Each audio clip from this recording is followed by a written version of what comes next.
Imagine stepping into a lavish penthouse suite on the Upper East Side, where champagne glasses sparkle under crystal chandeliers, and hushed secrets lurk in every polished corner. In this glittering world of wealth, power, and privilege, one man's perfect life shatters when his alluring mistress demands the unthinkable. The resulting storm of betrayal and deceit turns his once idyllic marriage into a battlefield with a high-stakes divorce at its core. But just when he believes he's sacrificed everything for love, he discovers a new and more devastating truth that the mistress who demanded his soul plans to vanish with all of his riches. Jonathan Rutherford was not always a millionaire. He grew up on the outskirts of Phoenix, Arizona, sharing a cramped apartment with his mother and 2 siblings. His mother, Patricia, was a single parent who worked long hours at a local grocery store, rarely seeing her children during daylight. Nevertheless, she instilled in Jonathan a fiery determination to grasp every opportunity that came his way. By the time Jonathan turned 21, he had already created a small e-commerce business and sold it for a modest profit, fueling his drive to succeed even more.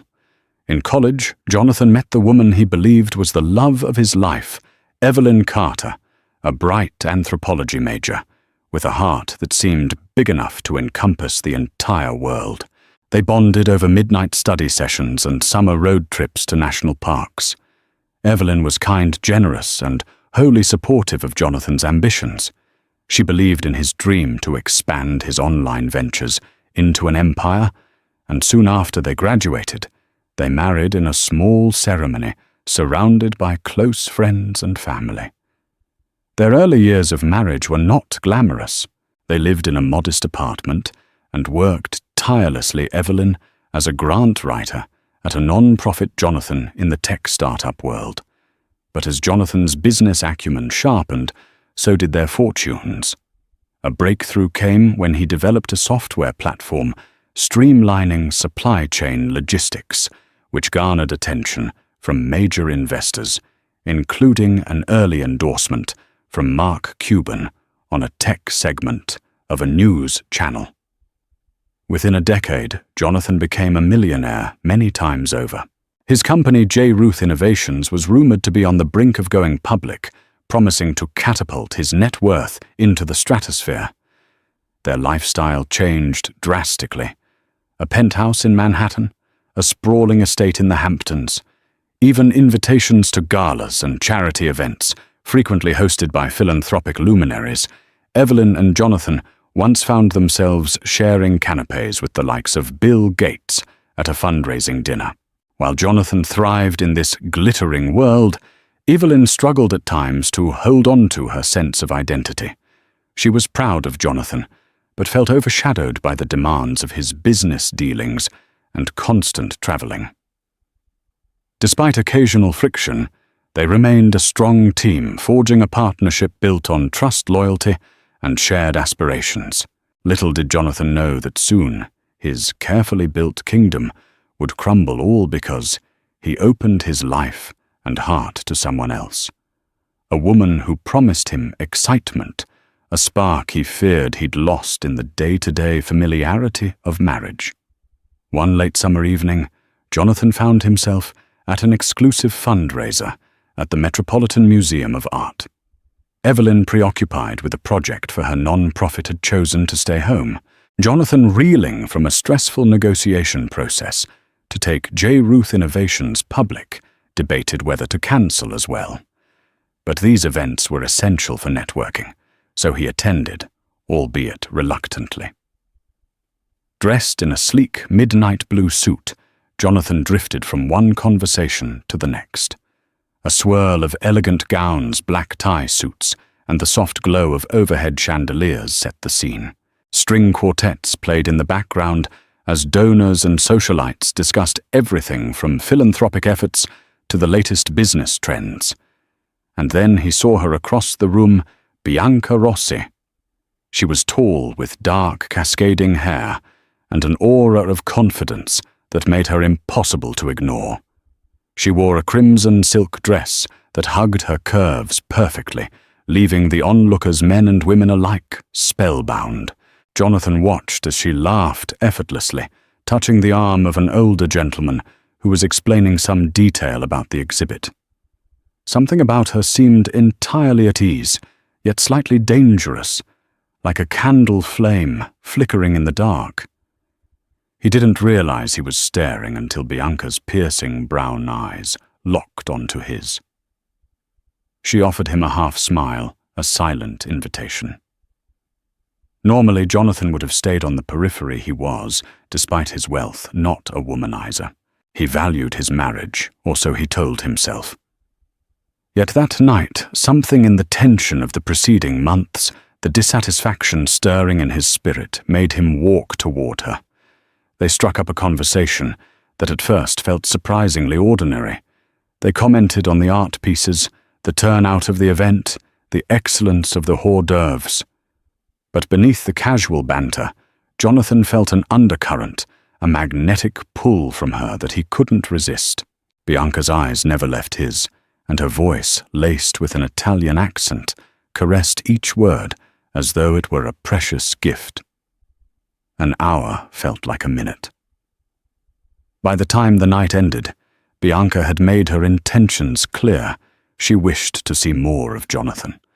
When he tried to exchange just phone numbers, she pressed a small embossed card into his palm with her personal address in Manhattan. The act was daring, unconventional, and it electrified him. As they parted, he couldn't stop replaying her last words. "Come find me when you're ready for something different." Days went by. Jonathan tried to focus on his company's upcoming IPO. He spent long hours in the office, preparing for investor meetings, coordinating with the marketing team, and smoothing out the final details with legal advisors. Yet the memory of Bianca's face and voice cut through his concentration like a blade. Every time he closed his eyes, he saw that crimson dress and her inviting smile. He attempted to shake off the temptation, reminding himself how much he loved Evelyn. She was the one who stood by him when he had nothing. She was his partner in every sense. But the more he told himself to stay away, the stronger the urge became. Finally, one night, fueled by whiskey and the stress of near-constant business calls, he found himself in a taxi, heading to the address on Bianca's card. Bianca greeted him at the door of an upscale apartment building on the edge of Central Park. The doorman let him in after a nod from her.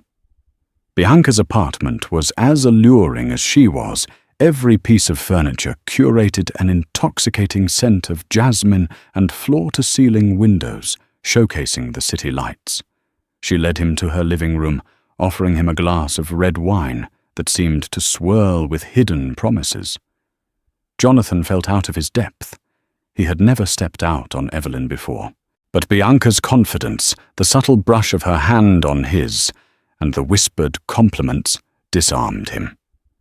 The conversation flowed from world travel to art, from business to personal dreams.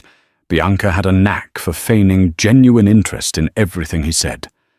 She leaned in close, letting her perfume envelop him. Eventually, Jonathan couldn't resist. He leaned forward, and in the hush of that luxurious living room, they shared their first illicit kiss. It was like a drug, intense, thrilling, tinged with the sharp bite of guilt. That night marked the start of an affair that would shift Jonathan's entire existence off its axis. Affairs rarely remain secrets for long, especially not in the tight-knit circles of Manhattan's high society. Whispers sprouted. People saw Jonathan and Bianca dining at discreet corners of exclusive restaurants, or stepping out of black SUVs to attend private art shows where Evelyn was nowhere to be seen. Gossip columns started hinting at trouble in paradise for the Rutherfords. Paparazzi staked out near Jonathan's penthouse, hoping to catch a telling photo. Still, Jonathan believed he could keep everything under control. He rationalized his behavior. He still loved Evelyn, and he told himself he just needed an escape, a temporary thrill, But Bianca wanted more. She pressed him to spend more nights with her. She left suggestive gifts at his office, once sending him a handmade Italian silk tie with a note that read, "Something to remember me by in your boring board meetings." Torn between guilt and desire, Jonathan found excuses to be away from home for entire weekends. Eventually, Evelyn began asking questions. She noticed the change in his demeanor, how he kept his phone close, how he looked away when receiving late-night texts, how he no longer seemed as enthusiastic about planning their future. The once unshakable foundation of their marriage trembled. One Sunday afternoon, Evelyn confronted Jonathan. She demanded honesty, but he lied, insisting work pressures consumed him. She believed him at first. After all, Jonathan had a board of directors breathing down his neck about the IPO timeline. But suspicion lingered in her eyes. Jonathan's affair continued in secret rendezvous and stolen moments. And Bianca, sensing her grip on him tightening, began sowing seeds of dissatisfaction in Jonathan's mind. She spoke of how they could be unstoppable if he were free from all his old obligations. She fed his vanity, praising his intelligence, wealth, and power. Before Jonathan realized it, he was relying on Bianca for emotional validation he once received from his wife. Within months, Bianca's hold over Jonathan reached a fever pitch. She was no longer content being the secret. She wanted everything: his public commitment, his wealth, his devotion. Although Jonathan still felt pangs of love and loyalty for Evelyn, his marriage had grown cold and distant. The heated arguments, the prolonged silences, and the weariness on Evelyn's face all took their toll. In a move that stunned Jonathan, Bianca delivered an ultimatum. Over a lavish dinner in her apartment, she poured a vintage Bordeaux for both of them, then stated calmly, "If you want me to stay in your life, I need you to end things with Evelyn. I want you without any traces of your past." Jonathan felt a surge of panic. While he had fantasized about a future with Bianca, he had never seriously considered leaving Evelyn. There was more at stake than just an emotional bond. Their finances, business partnerships, and even their social standing were intertwined. A public divorce, especially one precipitated by an affair, would damage his reputation and quite possibly spook investors right before the IPO. But Bianca was unrelenting. She knew exactly how to play her hand. She threatened to spill every secret to the media if Jonathan didn't comply. "I have proof, messages, photos, gifts you've given me," she said with a smooth confidence. "You know the tabloids would devour it. What would that do to your company? Your precious IPO trapped by desire and fear of exposure?" Jonathan found himself cornered. He thought about denying her, about calling her bluff, but he doubted she was bluffing. He had written her incriminating emails, left voicemails.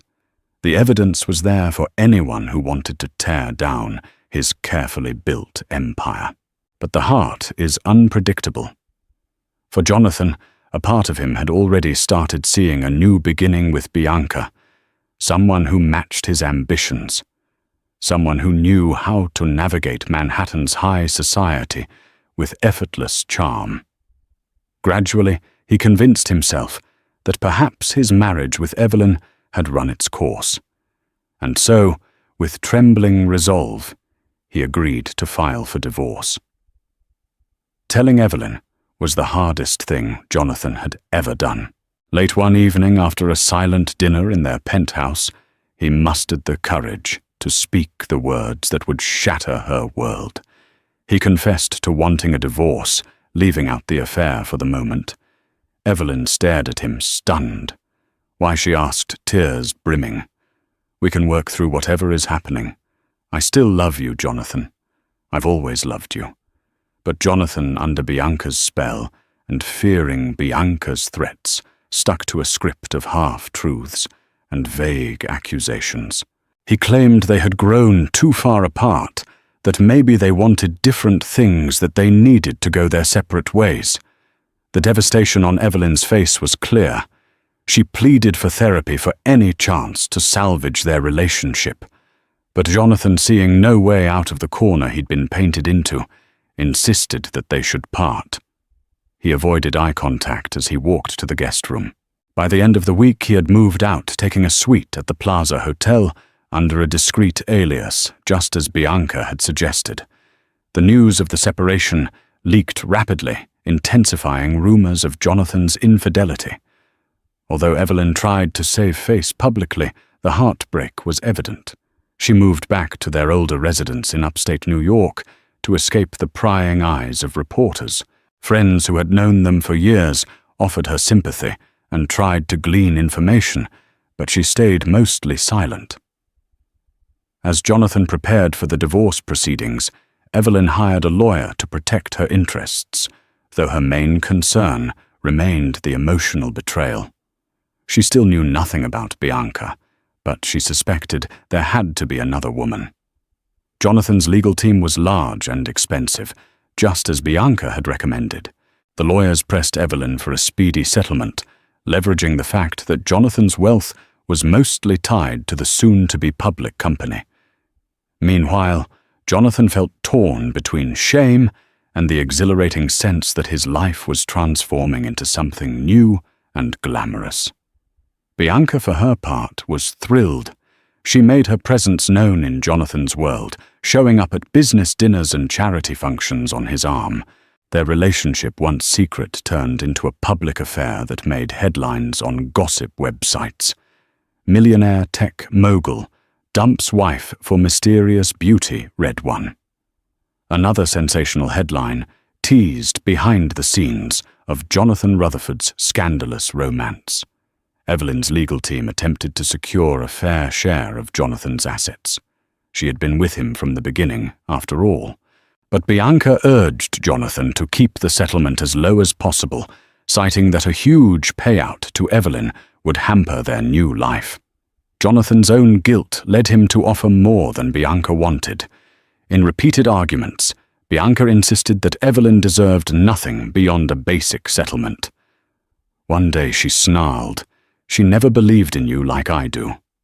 She was content with you being just a good husband, not a visionary leader. Don't let her walk away with your future." The irony was lost on Jonathan, who still saw Bianca as the greatest supporter he'd ever had, even though he had built his entire empire with Evelyn's unwavering help. As the divorce proceedings inched forward, tensions soared.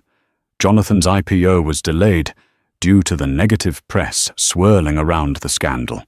Investors grew nervous about the stability of J. Ruth Innovations, with its CEO embroiled in a public split.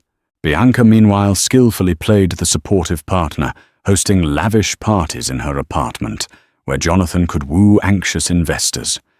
She whispered to them stories of Jonathan's brilliance, praising him, while slyly reminding them how committed she was to seeing him succeed. Slowly the tide turned, and the IPO was back on the horizon. But behind Bianca's bold gestures of loyalty lay a cunning plan only she knew the full extent of. At last, a settlement was reached. The divorce was made final in a Manhattan court, with Evelyn receiving a considerable sum, though notably less than half of Jonathan's existing wealth. Her lawyer advised her to fight for more, but Evelyn was emotionally exhausted. She wanted closure, and to move on to heal from the betrayal. The judge signed the decree, and with that, Evelyn left the courtroom in tears. Jonathan returned to Bianca's lavish apartment, feeling a confusing mix of relief and sorrow. He told himself that, now that the divorce was behind him, he could focus on the future.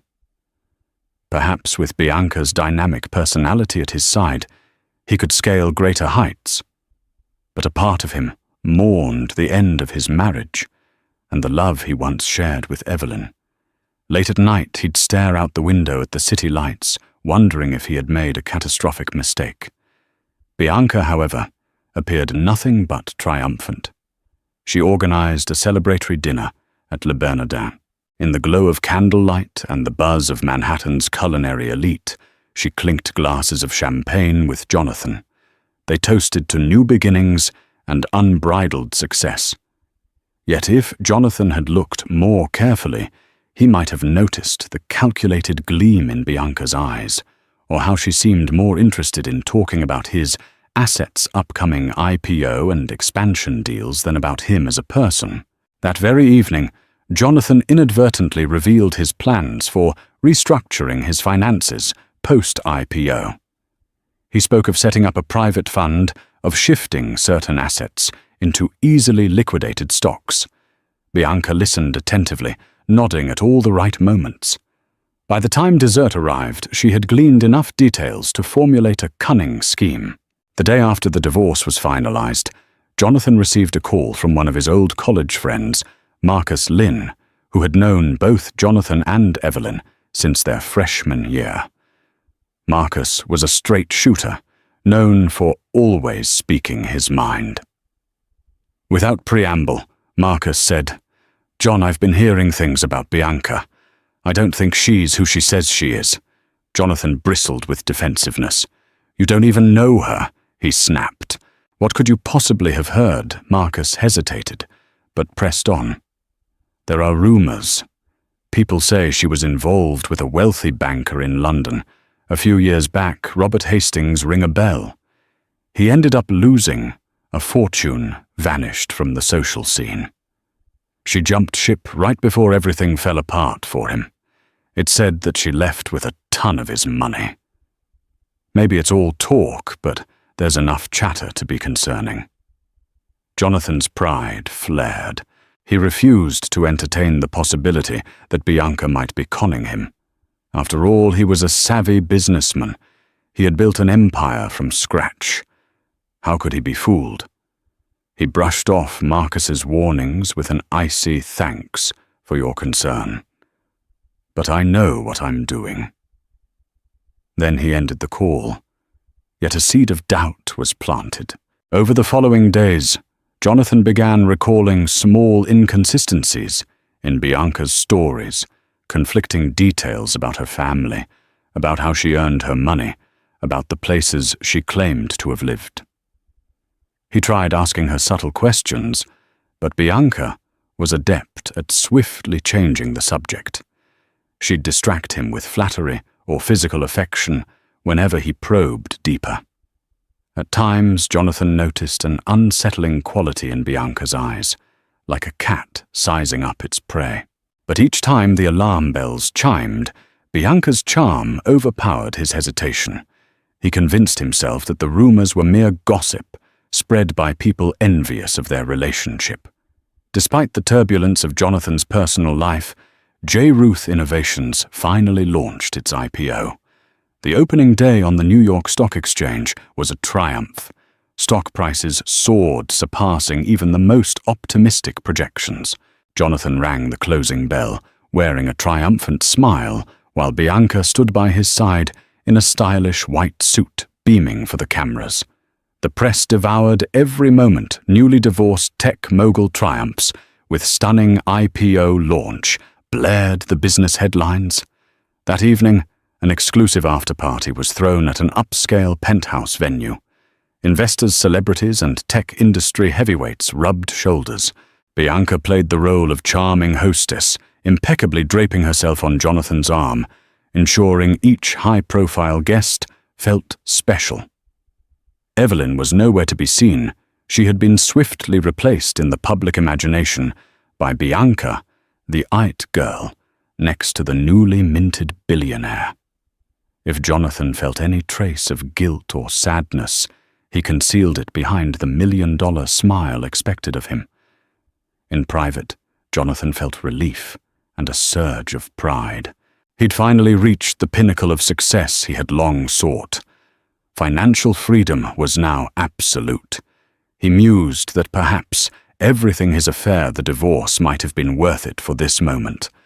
With Bianca eager to explore new ventures, new mansions, and new investments, he imagined they would become a power couple to rival any in Manhattan.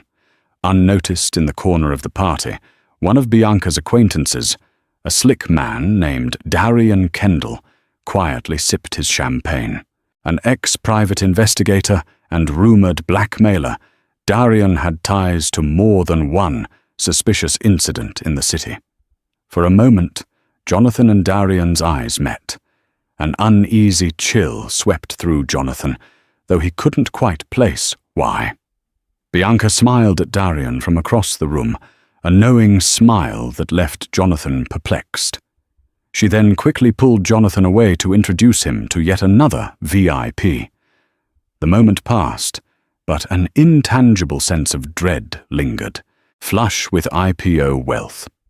Jonathan and Bianca relocated to a grand penthouse overlooking Central Park. Ornate fixtures and museum-worthy art pieces adorned every corner. Bianca took pleasure in redecorating importing hand-woven rugs from Morocco, ordering custom-made Italian furniture, and commissioning original paintings from up-and-coming artists. The cost soared into the millions.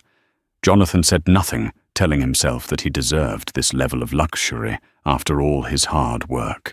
In between lavish shopping trips and glamorous parties, Bianca urged Jonathan to sign over certain assets in her name.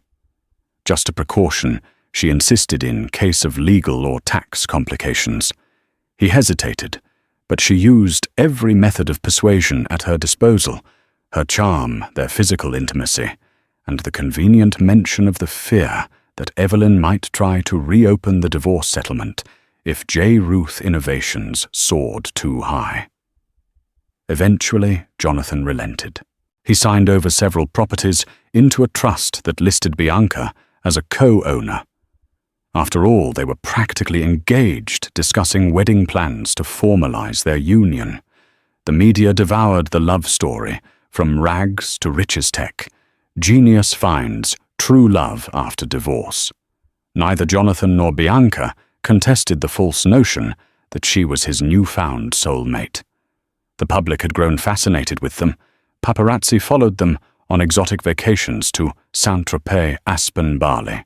Everywhere they went, Bianca made sure to post carefully curated social media updates that showcased their extravagant lifestyle, fueling admiration and envy in equal measure. Behind the scenes, some cracks appeared. Bianca's temper flared if Jonathan questioned her spending or asked to see receipts. Arguments escalated quickly, only to be patched over by luxurious gifts or steamy makeup sessions. Jonathan's old friends scarcely recognized him. They noticed how Bianca controlled the conversation, how Jonathan seemed more guarded, more isolated from those who once grounded him. Still, Jonathan pushed aside any trepidation. He poured more money into their life together, certain that he was building the future he had always dreamed of. The new circle of acquaintances surrounding him offered hollow sycophancy, while the true friends from his past found themselves kept at arm's length. Beneath the glitzy veneer, a storm brewed. Slowly, Jonathan noticed strange financial discrepancies. Unauthorized transfers, suspicious charges, and large sums moving between accounts he had never opened. Each time he brought it up to Bianca, she waved away his concerns. "Oh, my accountant must have mislabeled the accounts. I'll sort it out." Or she would flash him a disarming smile, reminding him of how stressful it was to manage their blossoming fortune. Simultaneously, Darian Kendall lurked at the edges of their life, appearing at parties, dropping by Bianca's gatherings unannounced. Jonathan found him unnerving. Whenever Jonathan asked Bianca about Darian, she claimed he was an old friend who helped her set up her real estate ventures. Jonathan's gut twisted. Something about Darian's gaze, calculating predatory, put him on edge. But Bianca was so persuasive in dismissing Jonathan's fears that he let them slide. Nevertheless, Jonathan's old friend Marcus refused to stay silent. Marcus arranged a discreet meeting with Jonathan, away from the paparazzi's watchful eyes.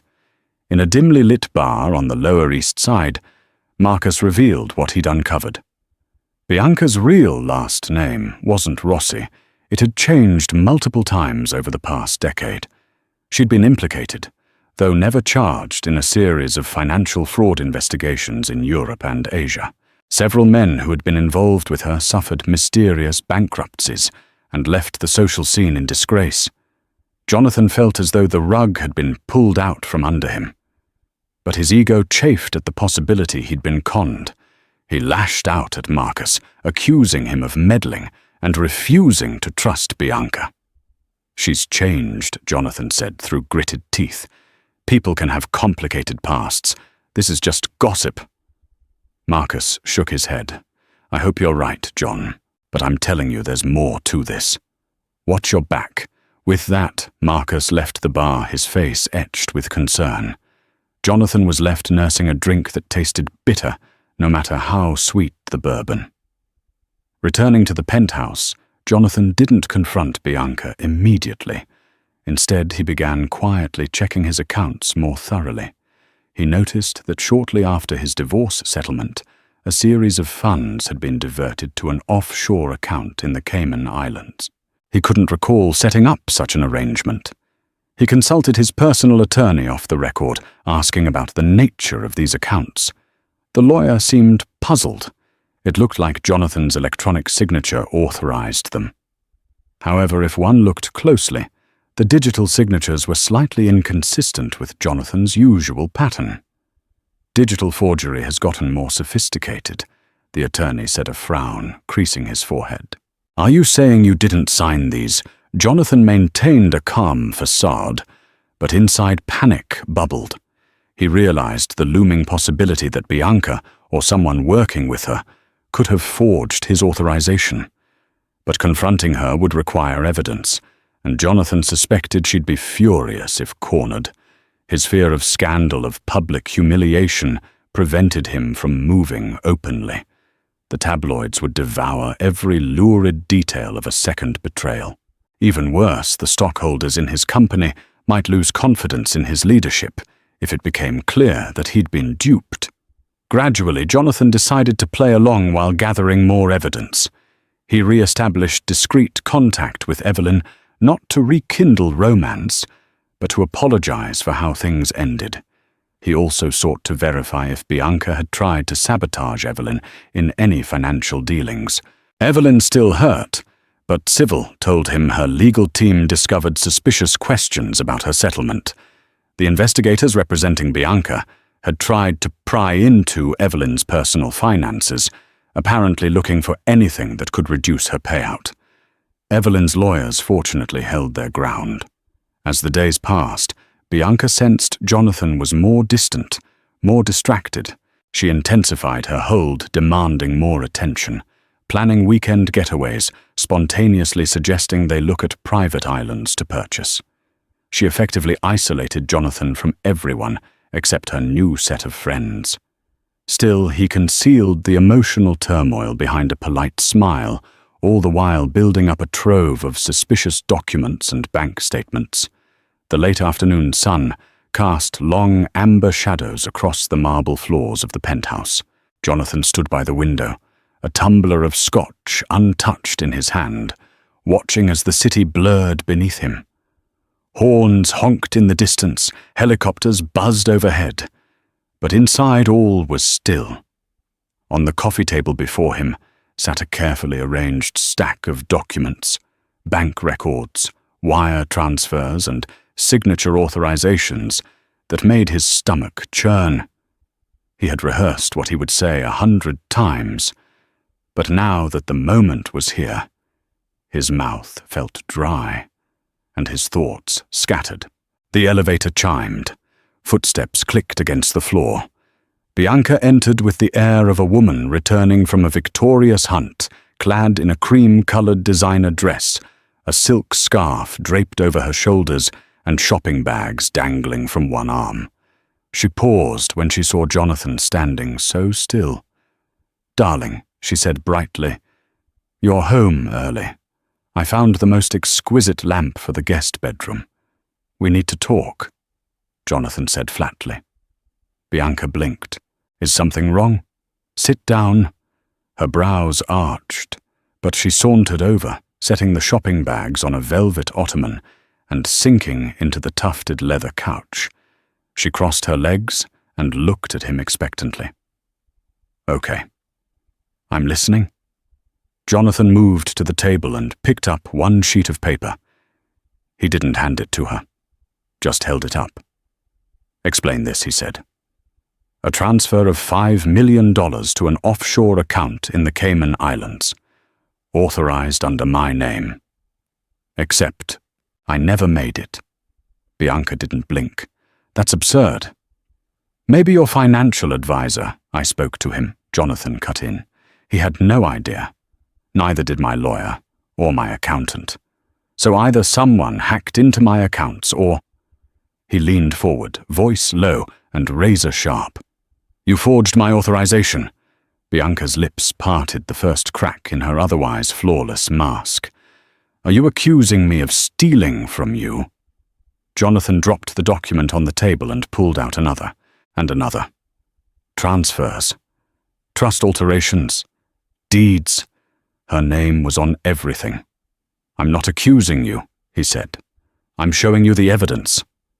Bianca's eyes narrowed, but she kept her tone even. "You've always been paranoid when you're stressed. Maybe you're just overwhelmed." "I had the signatures examined," Jonathan said. "Digital forensics. They match my signature almost. But not exactly. Enough for a court to question authenticity. Want to know what else they found?" He stepped back and pointed toward a folder labeled Bianca Rossi. "Aliases. You've changed your last name 4 times in 10 years. Bianca De Laurentiis in Milan. Bianca Varela in Singapore. Bianca Moore in London. Each identity is tied to a man with money who ended up broke or vanished from society." A long silence followed. Bianca didn't move. "Who are you?" Jonathan asked, quieter now. "Really?" Bianca's expression softened for a second. Then it hardened. She reached for her phone and stood. "I don't think you want to go down this road, Jonathan," she said smoothly. "You have a lot more to lose than I do." "Is that a threat?" he said. Heart-pounding. She opened a folder on her phone and turned it toward him. Dozens of screenshots, their texts, photos, voicemails, some romantic, some foolish, and others devastating if taken out of context. "If I go down," Bianca whispered, "I'll take you with me. These will be on every gossip site, every news channel by morning. Let's not forget your IPO. How do you think investors will react when they find out their golden boy got conned by his girlfriend and covered it up?" Jonathan clenched his fists. "You blackmailed me once into divorcing Evelyn. Now you want to do it again." "You're the one who gave me everything," Bianca hissed. "All I did was accept." Jonathan stared at her cold reality, crystallizing in his mind. She never loved him. She never even liked him. He was just the next mark. Bianca moved closer, her perfume sickening now. "I suggest you stop this little investigation of yours. Smile for the cameras. Keep playing the happy couple, and I'll let you keep what's left of your reputation." "I'm not afraid of you," he said, though his voice cracked. "You should be." For a long time, neither of them moved. Then Bianca gave a small smile, serene and sinister. She turned on her heel and walked to the bedroom. Jonathan collapsed onto the couch, the breath leaving his lungs in one shuddering gust. He'd spent years building an empire, yet he had never felt so small, so helpless, so utterly played. But even as fear wrapped its claws around him, something else stirred resolve. Bianca had underestimated him, and maybe that would be her first mistake. For days after the confrontation, the penthouse was a battleground wrapped in velvet and crystal. Bianca drifted through the space like nothing had changed, slipping into designer gowns and spraying her expensive perfume, hosting dinners, smiling for photographers. But something in her had shifted. Jonathan could feel it. Her movements were too calculated, her eyes too alert. She barely spoke to him now, unless it was in icy sarcasm or veiled threats. Jonathan tried to keep up appearances. At business functions, he wore his tailored suits and gave confident sound bites about expansion and growth. But behind the scenes, he was unraveling. Every night he lay awake, watching shadows dance on the ceiling, knowing that the woman beside him might ruin him with a single push of a button. His legal team worked around the clock, quietly preparing for the worst. His lawyers suggested trying to reverse the transfers or petitioning the court for injunctions, but with many of the assets already signed over, or worse, liquidated, their hands were tied. And if Bianca leaked the photos and messages she held, public sympathy would evaporate. Jonathan's only card left was silence. Then came the breaking point. One morning he returned from a breakfast meeting with his CFO to find the penthouse in disarray. It was subtle at first, drawers open, a shattered wine glass in the kitchen sink. But as he moved from room to room, a knot of dread twisted tighter in his chest. The safe in his study was ajar. The folders with property deeds, offshore account ledgers, and private documents were gone. Bianca, he called. No answer. He checked her walk-in closet, empty hangers, jewelry cases, all gone. Her perfume bottles still lined the vanity, but the drawers beneath had been cleared out. He walked into the kitchen, numb, and there, placed neatly on the marble counter, was an envelope with his name on it. He opened it.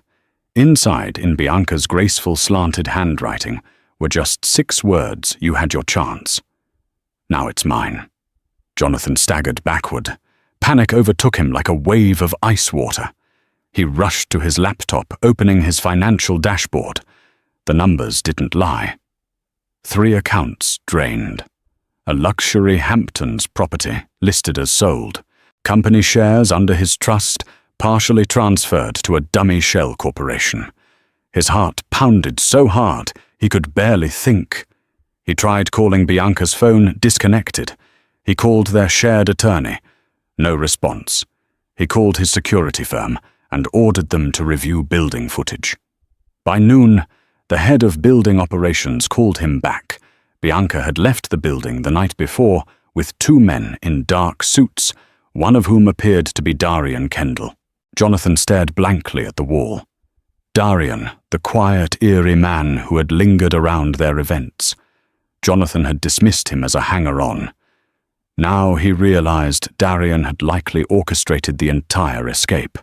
Muscle, logistics, threats. He remembered the black SUV that had followed him the past week. At the time, he'd thought it might be paparazzi. Now he wasn't so sure. He called his lead attorney. "She's gone," Jonathan said hoarsely. "And she took everything." His legal team launched into emergency mode. They filed injunctions, contacted international financial institutions, alerted authorities.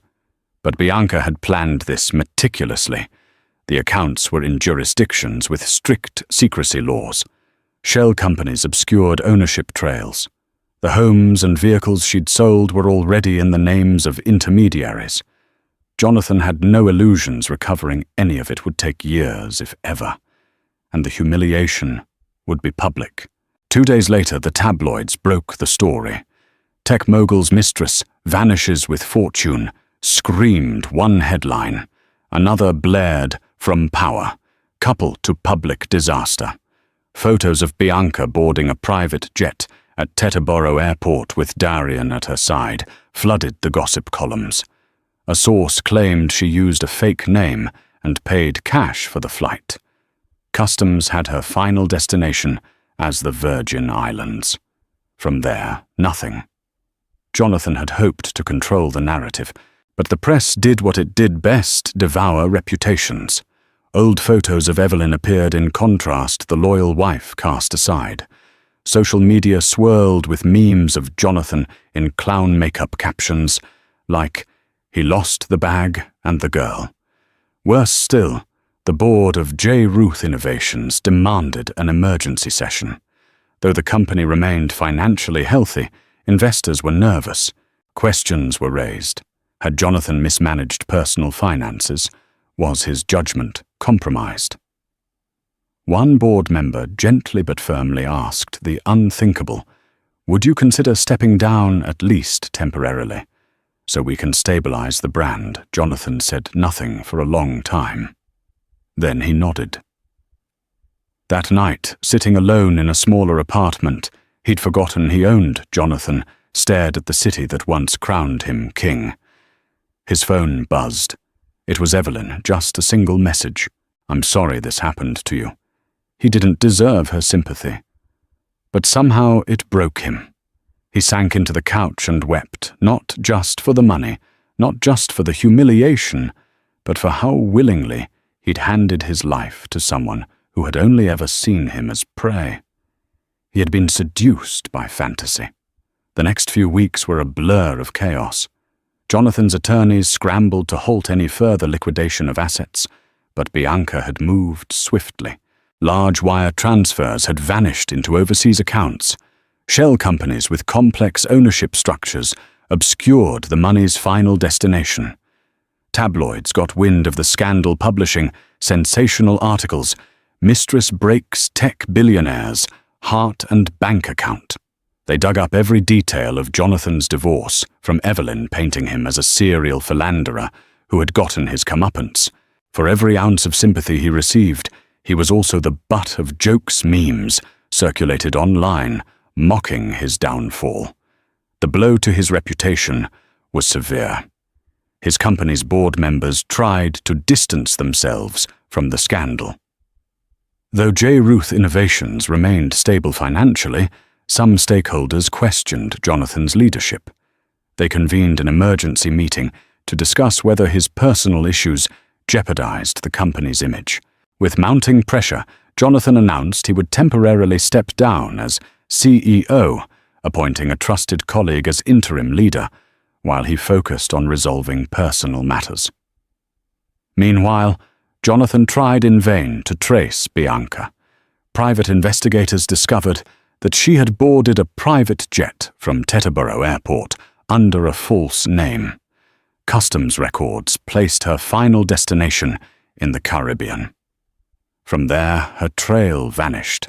Darian Kendall was rumored to have accompanied her, or at least traveled on a similar itinerary. The investigators strongly suspected they had either used forged documents to continue traveling, or had found sanctuary in a jurisdiction with strict banking secrecy laws. Even more humiliating, Jonathan discovered that the forged signatures dated back months, indicating Bianca had planned her escape long before their confrontation. She had forced him to divorce Evelyn to cut off any claims Evelyn might have on the stolen fortune. Jonathan realized with a sickening jolt that he had unwittingly destroyed the person who truly loved him for the sake of a woman who viewed him as nothing but a resource to be exploited. In the aftermath, Jonathan was left reeling emotionally and financially. Though not entirely bankrupt, his fortune was dramatically diminished. Properties that Bianca had sold were gone for good, and the offshore funds might never be recovered. The press ate up every scandalous detail, further tarnishing Jonathan's once sterling public image as a visionary entrepreneur. He holed himself up in a smaller apartment he still owned downtown, one that Bianca had never touched. Alone in the dimly lit living room, he stared at the city lights with a sense of profound loss. Sleep eluded him. Guilt weighed heavily. He thought of Evelyn, the memories they shared, and how he had cast her aside. He drafted apology letters he never sent, typed out text messages he deleted. Above all, he regretted not heeding the warnings from Marcus, from friends, even from the pangs of conscience that occasionally haunted him during the affair. Evelyn, upon hearing the news, sent him a brief email that read, "I'm sorry this happened to you. I genuinely hope you find peace, but we can't undo what's been done." It was an olive branch of empathy, though it didn't promise reconciliation. Jonathan realized he had irreversibly broken something precious, and no amount of remorse would mend it. He replied with a simple heartfelt, "I'm so sorry. Thank you for everything." Desperate to salvage what remained of his life, Jonathan returned to the basics. He found respite in the same disciplined work ethic that had once propelled him from a modest upbringing to the heights of success. He sought therapy to address the guilt and confusion. He reconnected with some old friends, including Marcus, who helped him navigate the next steps without judgment. Legally, the authorities began investigating the fraud, but Bianca and Darian had covered their tracks well. At best, the investigators could charge them in absentia and issue international warrants. Recovering the stolen money was another matter entirely. A labyrinth of shell corporations and offshore secrecy laws likely protected Bianca's new nest egg. Jonathan's lawyers warned him it could take years, if ever, to recover a fraction of what was stolen. Meanwhile, J. Ruth Innovations stabilized under new leadership. Some board members urged Jonathan to sell his remaining stake and retire from the public eye. In a moment of clarity, Jonathan decided to hold on to his shares. He recognized that despite the scandal, the company was still his brainchild, and it held the potential to innovate and grow. Away from Manhattan's social scene, Jonathan gradually found a sliver of relief. He stepped away from parties and galas, focusing on meaningful pursuits.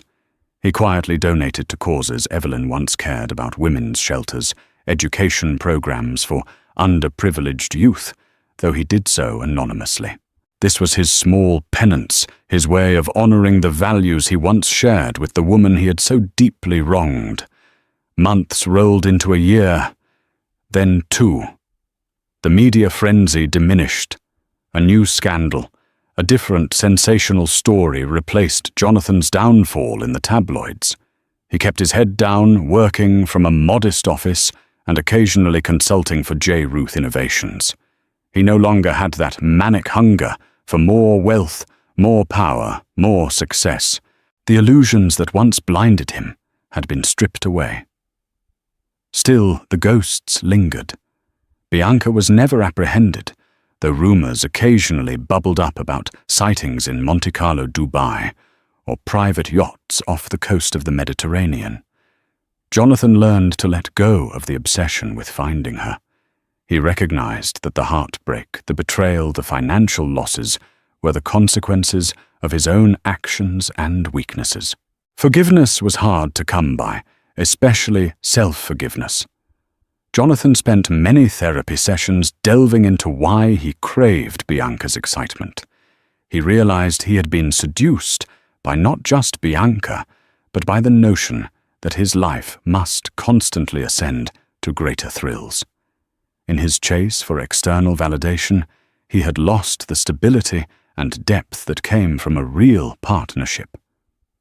In time, Jonathan reached out to Evelyn again, more sincerely. Their conversations were guarded, but civil, then gradually became friendly. She had moved on with her life, finding work in community development, and it was whispered a new relationship that treated her with kindness and respect. There was no romantic reunion, no fairy tale ending for them, but they found a measure of closure, acknowledging that once upon a time they had shared a powerful love. With distance from the scandal, Jonathan began quietly rebuilding. He founded a philanthropic arm of his company to invest in educational programs, much like the ones that had shaped him in childhood. He sought to do good in ways he had neglected while chasing personal ambition. And in small pockets of time, he rediscovered simple pleasures: reading, hiking, watching the sunrise instead of partying until dawn. Though the scars remained, Jonathan embraced them as a painful lesson. He was neither fully undone nor entirely redeemed. He was a man who had been brought to his knees by temptation, betrayed by the illusions he cherished, and ultimately forced to reckon with the reality of his flawed humanity. 2 years after Bianca disappeared with his fortune, Jonathan Rutherford stood on the balcony of a modest brownstone in Brooklyn, far from the glittering penthouses he once knew. A gentle breeze carried the scent of fresh bread from a nearby bakery. He sipped his coffee, reflecting on the path that led him here. The tabloids had long forgotten his saga. The company he founded continued to thrive, albeit under new guidance. And Evelyn, the woman he had once loved so deeply, was finding happiness on her own terms. The world had changed, as it always does. Jonathan's illusions of invulnerability were shattered. Yet in the shards, he found a clearer reflection of himself. He was a man capable of poor choices, but also a man willing to learn and grow. The price he paid was enormous: his marriage, a chunk of his fortune, his pride. But the experience imparted a deeper wisdom. If there was any consolation, it lay in the hope that the lessons he had learned would guide him to a more grounded, more honest life. He closed his eyes, letting the morning sunlight warm his face. No longer the tabloid's favorite or the darling of high society, Jonathan Rutherford was just a person, flawed, vulnerable, and very much human. And for the first time in a long while, that felt strangely freeing. In the end, Jonathan Rutherford's fall from grace became a cautionary tale, powerful proof that even towering fortunes and lofty ambitions can crumble when built on secrets and betrayal. What began as a desperate search for excitement and validation ended in heartbreak, public humiliation, and the loss of untold millions. Yet from the wreckage, he found a thread of redemption in humility, self-reflection, and a return to the simple values he once cherished. If you've been captivated by the twists and turns of this real-life drama fiction, remember that every choice we make can lead us closer to or farther from our truest selves. Like, share, and subscribe to this channel for more stories that uncover the hidden truths behind power, passion, and the human heart. Join our community and stay tuned for more enthralling tales coming your way. Your support keeps these stories alive.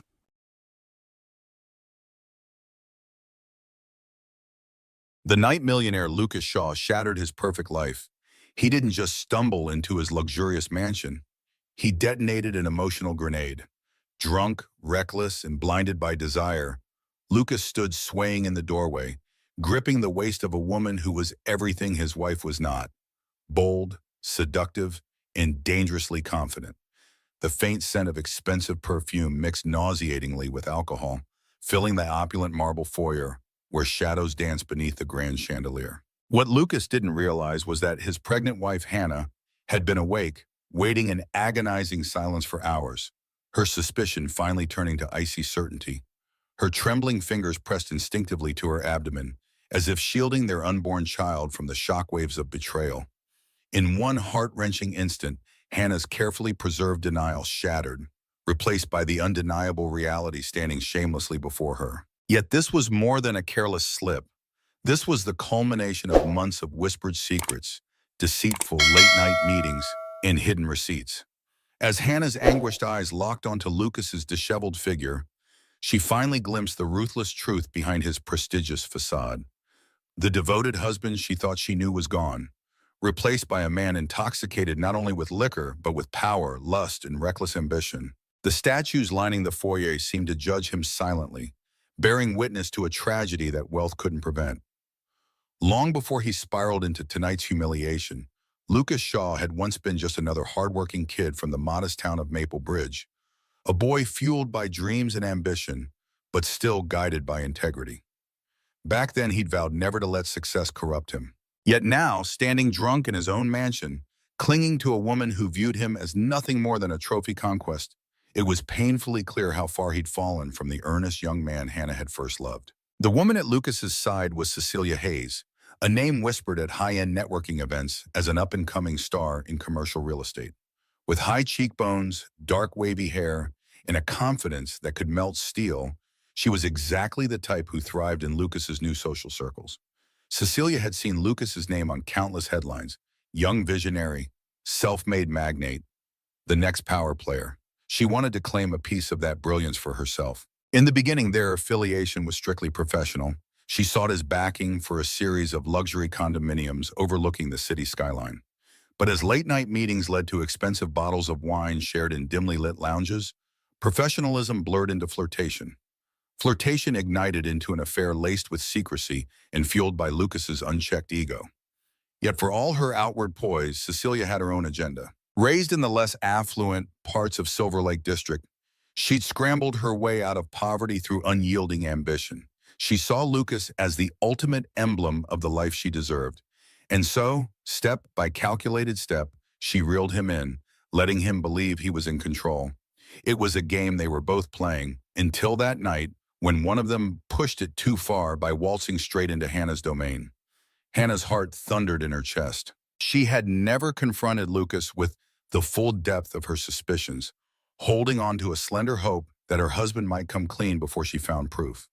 For weeks, she'd watched him slip into cryptic phone calls, his gaze shifting whenever she entered the room, a faint whiff of unfamiliar perfume on his jacket, receipts for extravagant gifts she never received.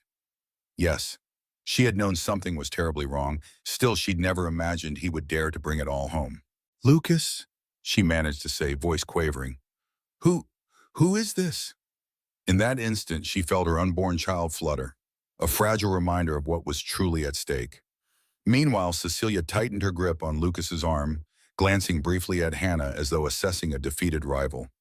In just moments, the tension in the foyer would unravel into a conflict so explosive that no occupant of the mansion would forget it. Lucas blinked as though waking from a trance.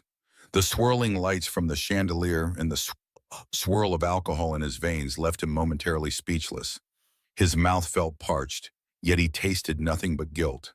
He opened his lips to speak, but nothing coherent emerged. Instead, Cecilia's boldness surged to fill the void. She extended a perfectly manicured hand, though Hannah did not move to shake it. "My name is Cecilia," she said, her bright red lips curling into a half-smile. "Lucas told me you'd be at your mother's place tonight." Guess plans changed. The arrogance in her tone stung Hannah like a slap to the face. For years, Hannah's kindness and humility had been a cushion against conflict. But now her eyes filled with a steel that even Lucas had rarely seen. Hannah steadied herself against the embroidered wallpaper, refusing to be the meek onlooker in her own life any longer.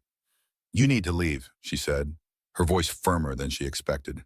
It was a statement directed at Cecilia, but the power behind it was aimed squarely at Lucas as well. She could practically feel her world splintering, but sometimes destruction is the first step toward rebuilding. Caught in the crosshairs, Lucas stammered, "Hannah, please, it's not," but he cut himself off, too ashamed to finish the sentence. Hannah's gaze was unwavering, even as she fought the tears that threatened to surface. The silence felt eternal, a standoff in the heart of a lavish home that had lost all sense of comfort. Cecilia, inebriated by both alcohol and a twisted sense of victory, stepped toward Hannah. "I'm not going anywhere," she declared, but her challenge had little substance. The moment she drew closer, she was met with Hannah's silent, resolute stare. Something in that stare, perhaps the flicker of a yet revealed maternal instinct, made even Cecilia pause, uncertain for the first time that evening. Before we dive deeper into this tense confrontation, take a moment to share your thoughts. Comment 1 if you're rooting for Hannah's resolve, or 2 if you think Lucas can still redeem himself. This story is just getting started, and your perspective matters. Lucas managed to regain a semblance of composure, gently pressing a hand to Cecilia's shoulder in a discreet attempt to guide her back toward the door. She resisted at first, eyes flashing with anger, but his pleading expression made her relent. With a dismissive roll of her eyes, she headed out into the cool night air.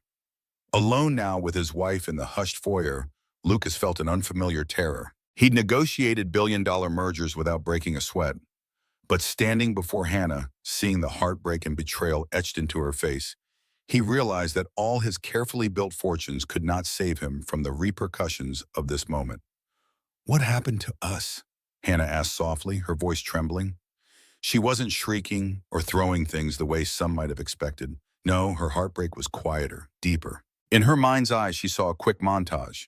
Their college graduation day when he'd clutched her hand and promised they'd conquer the world together. The cramped one-bedroom apartment they decorated with secondhand furniture, laughing about how someday they would laugh at their own struggles. Then came the day Lucas's business acumen landed him a major investor, and everything changed. He tried to speak, tried to muster an explanation that could encapsulate the complicated, messy truth of how ambition had lured him away from his moral center.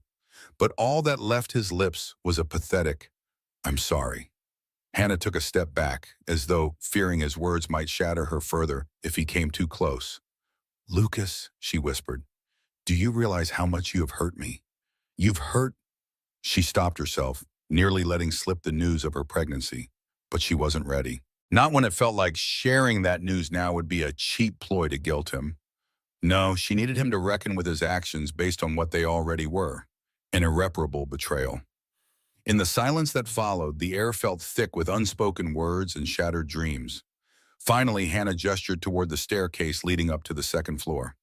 "Get out," she said, voice quavering. "Just leave."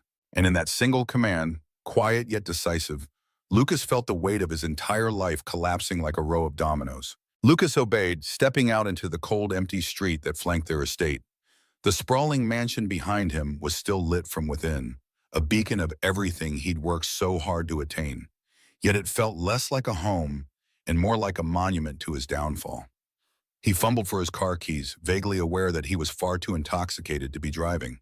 In a rare moment of sense, he called a ride service to take him to a corporate penthouse he kept in Riverside Towers, typically reserved for visiting clients.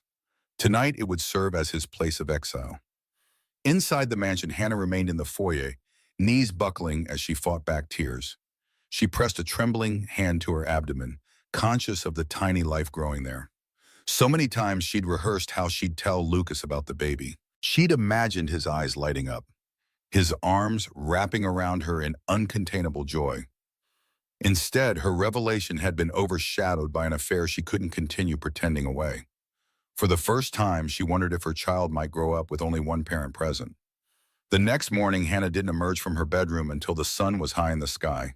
A dull headache throbbed behind her eyes, and she felt the emptiness of the mansion's vast corridors more acutely than ever before. She called her mother, Linda Miller, who lived a short drive away. Though Linda didn't know all the details, she quickly sensed the anguish in her daughter's voice and arrived in less than half an hour. Together, they sat on a velvet couch in the parlor, sipping tea that neither of them could taste. "You don't have to forgive him," Linda said quietly, stroking Hannah's hair like she was a little girl again. "This is your decision, and whatever you decide, you won't be alone." Hannah nodded, tears brimming in her eyes. She remembered how Lucas used to reassure her that they would always face challenges together. Now she felt unsure whether that partnership was gone for good. Before we proceed, where are you reading this story from? Drop your location in the comments. It's amazing to see how universal these struggles can be, transcending borders and cultures. Meanwhile, over at Riverside Towers, Lucas woke to a crushing hangover.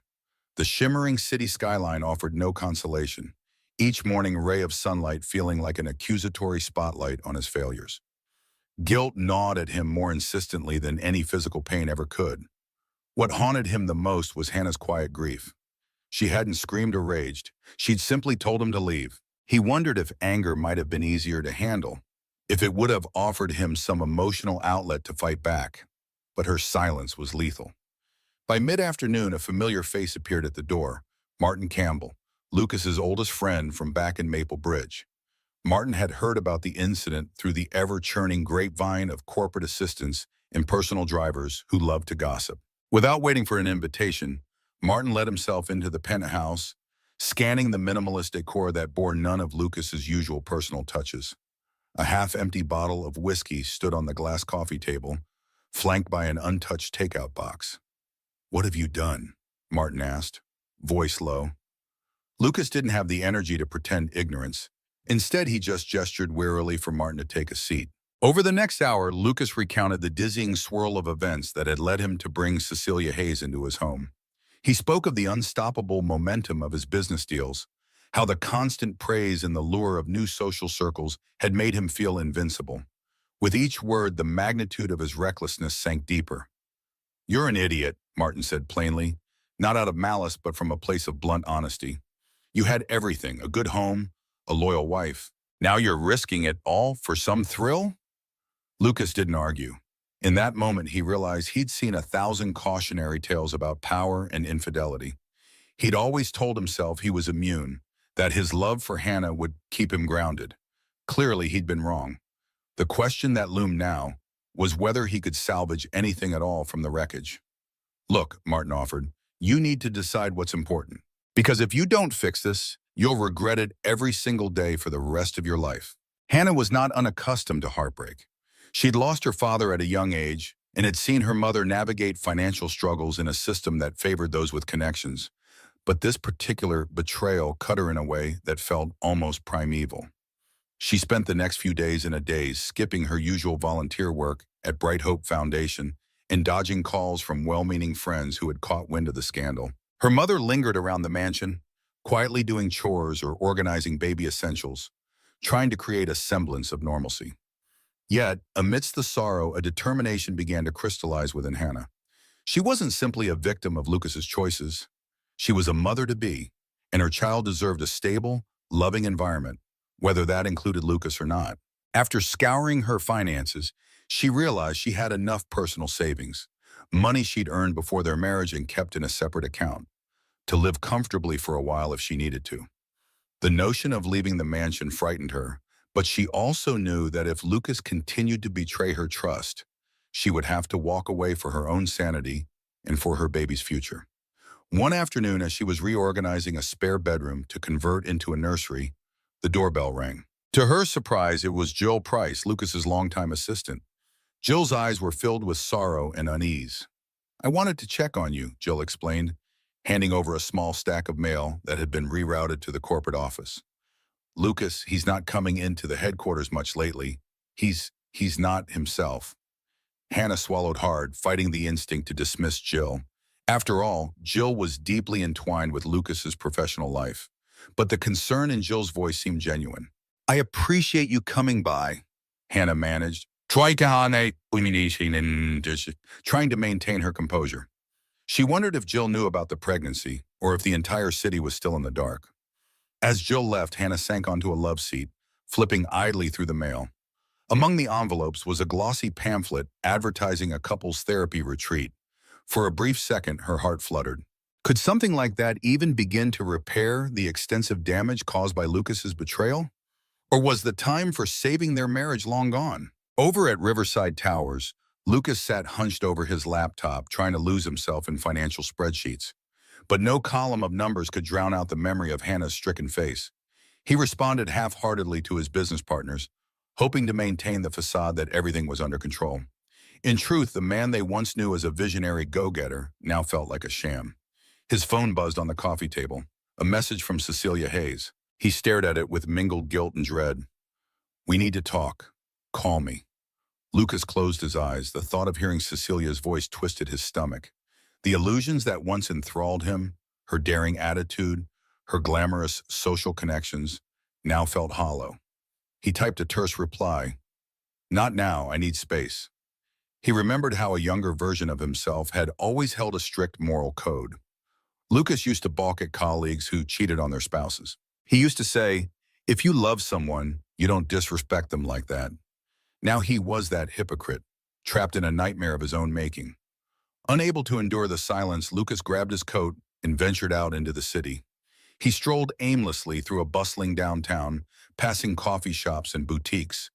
Every so often, he'd catch a glimpse of a loving couple walking hand in hand and feel a pang of jealousy. He thought of Hannah, her gentle laughter, her unwavering support, even when his ambitions took center stage. She had always been proud of his achievements, not for the money, but because she knew how hard he'd worked to rise from nothing. At a corner newsstand, Lucas spotted a gossip tabloid. Plastered on the cover was a grainy photo of him and Cecilia at some high-profile event weeks ago. The headline read, "Has Lucas Shaw found a new flame?" He bought the magazine, feeling nauseated. As he flipped through the sensationalized story, he understood that the world viewed him as a cliché, A man seduced by success and blind to the damage he'd inflicted on the woman who mattered most. Before continuing, tell us how you'd handle this kind of betrayal. Would you seek reconciliation or slam the door for good? Drop a 3 to give it another shot, or 4 to walk away. For Hannah, each new day became a test of resilience. She revisited old hobbies, painting, journaling, yoga, in a bid to center herself. The mansion's once intimidating rooms felt slightly less cavernous when she filled them with soft music or the aroma of homemade soup.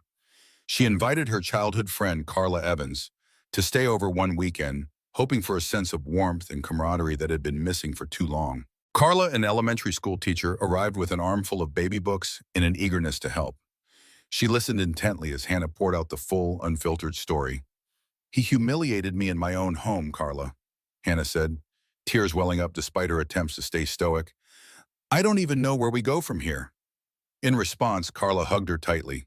"Whatever you decide, you're stronger than you think," she murmured.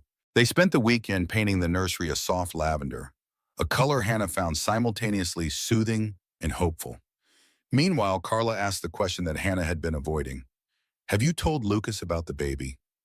Hannah shook her head. Not yet. Deep down, she recognized the importance of that conversation.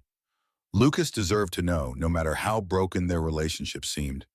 But she couldn't bear for him to think the pregnancy was some bargaining chip to lure him back. She wanted him to commit, if at all, for the right reasons. That night, after Carla left, Hannah found herself in the mansion's cozy reading nook, rereading old letters Lucas had written her during their college days. He'd been so passionate, so earnest in his dream to create a life of meaning.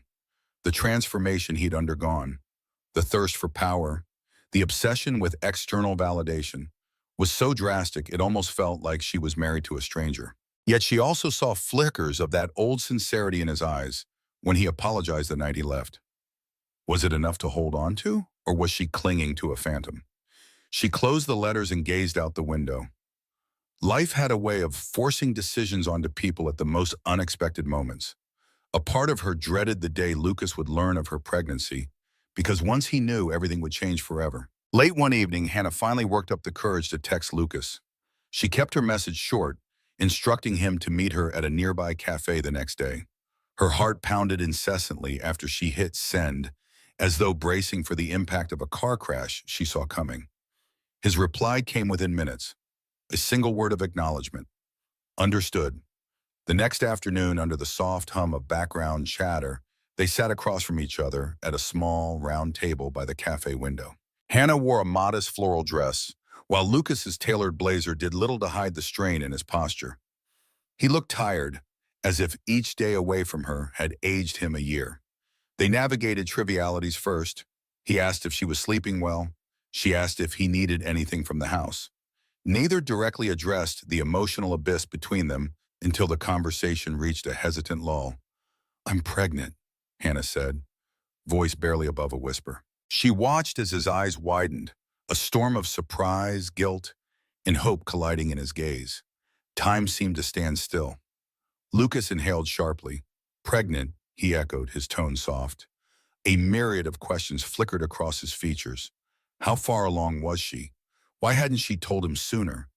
But what left his mouth was, Are you okay?" Hannah clenched her hands around the paper cup of tea. "Physically, yes. Emotionally, I don't know. It's your child, Lucas. Our child. I was planning on surprising you, but then—" She trailed off, letting the unspoken truth hang in the air. His betrayal changed everything. A brief tear glistened in his eyes. For a moment, he looked like the Lucas she'd known from the early days, full of raw honesty. "I'll do whatever it takes to be there for you and the baby," he said. His words were resolute, but Hannah wasn't ready to trust them. "This can't just be a one-time promise," she replied. "You can't just apologize and wave a magic wand over what happened. I need to see that you've truly changed. I need actions, not just words." Outside, cars rumbled by, indifferent to the life-altering conversation unfolding in that little cafe. Neither Hannah nor Lucas noticed the bustling world beyond the window, too caught in the swirl of their own heartbreak and half-formed hope. In the days that followed their cafe meeting, Lucas immersed himself in self-reflection. He started attending individual therapy sessions to parse the underlying motivations behind his affair and the cavalier attitude that had led him astray. Buried in those sessions, he unearthed a fear he'd never acknowledged, the fear of returning to poverty, of being less than, which drove him to chase accolades and admiration at any cost. As he tore down his emotional walls, he also recognized that the person he hurt most was the one who had always believed in him. Simultaneously, Hannah visited Dr. Lyons, her obstetrician, for a series of checkups. Seeing the baby's form on the ultrasound screen filled her with a sense of clarity. This child was innocent, deserving of everything good that life could offer. Hannah resolved that no matter what became of her and Lucas, she would provide a nurturing environment for their baby. The question was whether Lucas could earn a place in that environment. Tentatively, they began to meet once a week to discuss practical aspects of parenting, finances, childcare, the question of whether Lucas would be present at the birth. Each meeting was fraught with a delicate blend of tension and civility, like fragile glass threatening to crack under the slightest pressure. Hannah laid down her boundaries. No unannounced visits, no probing into her private space until she felt safe enough to allow it. Though it stung, Lucas agreed, seeing these limitations as part of the penance he had to pay. Meanwhile, Cecilia Hayes had all but disappeared from Lucas's life. Her texts became sporadic, her calls went unanswered. Whatever illusions of grandeur she once held about replacing Hannah in Lucas's world were dispelled by the cold reality of scandal and lost trust. Rumors swirled that she'd left the city, possibly seeking to rebrand herself in some other business hub where her reputation was less tarnished. Still, the shadow of Cecilia lingered in every awkward pause between Lucas and Hannah. Could Hannah ever believe that his fascination with someone so different from her was gone for good? Or would she always wonder if he'd be tempted again by the shimmering lure of novelty? The turning point arrived one late afternoon when Lucas texted Hannah, "I'd like to show you something important. Please come to the corporate office if you can." Against her better judgment, Hannah decided to go. She arrived to find Lucas waiting in the lobby of Shaw Enterprises, a sleek high-rise building humming with productivity. He escorted her to a spacious conference room where a handful of employees were wrapping up some final tasks. Once they left, Lucas offered her a seat at a large oak table. He opened a laptop and displayed a set of documents. "I'm creating a new philanthropic wing within the company," he said, "a division dedicated to community outreach, housing initiatives, and educational programs, things we always talked about doing back in our college days." His voice trembled slightly as he continued, "I want you to lead it. I want to fund your vision, Hannah. Not just because I feel guilty, but because it's the right thing to do." Speechless, Hannah scanned the documents. The budgets, proposals, and organizational charts were thorough, reflecting a genuine commitment to meaningful change. She glanced up at Lucas. In his eyes, she no longer saw the brash confidence that once propelled him toward every high-stakes deal. Instead, she saw vulnerability, a kind of raw determination to right his wrongs and rekindle what they had lost. She took a deep breath, grappling with conflicting emotions: hope, suspicion, gratitude, anger, love, and sorrow, an entire kaleidoscope swirling within her. "This is a major step," she finally managed. "If I agree to lead it, I do it on my terms. I won't be your figurehead to show the world you're a changed man. It has to be authentic." Lucas nodded with solemn resolve. "I understand. I know I have a long road of earning trust again, but if you let me, I want to walk that road with you." Before we discover whether Hannah decides to accept Lucas's offer, comment 5 if you think she should seize this chance to shape a better future, or 6 if she should maintain a firm distance.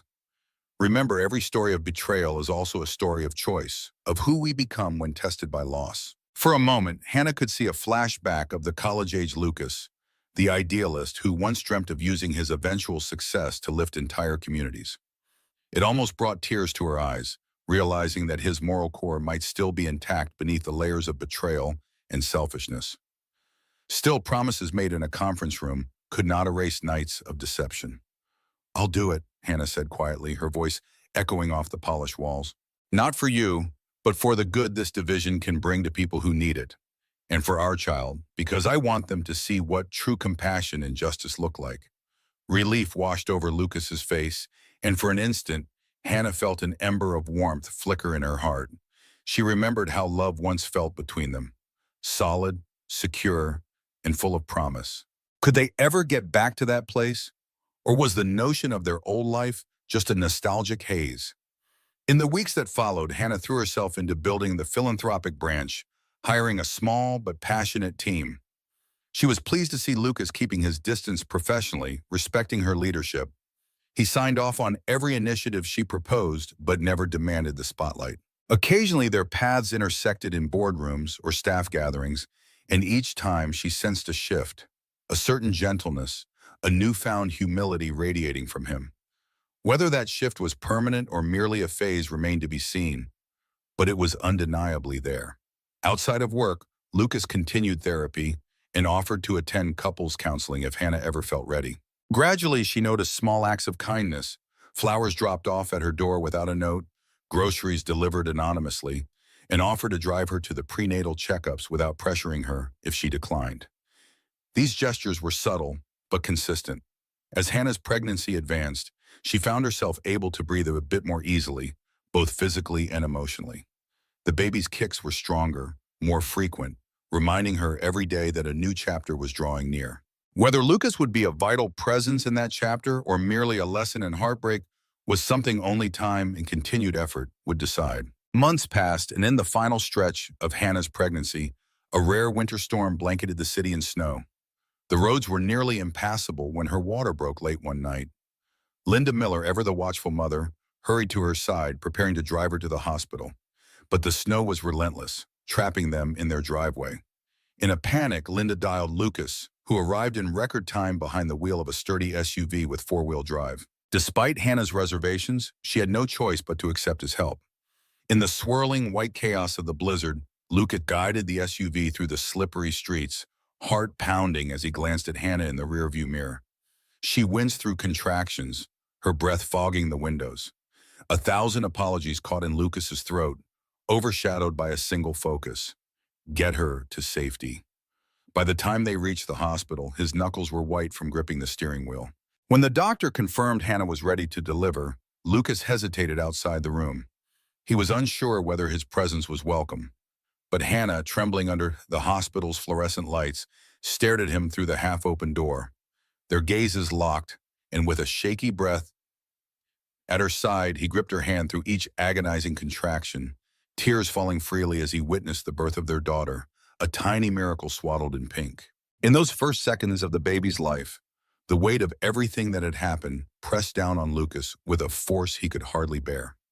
He whispered, "I'm sorry. I'm so sorry," over and over, uncertain if he was speaking to Hannah, the newborn, or both. Hannah's tears mingled with his, a complex tapestry of relief, pain, and perhaps the first true forgiveness she'd felt in months.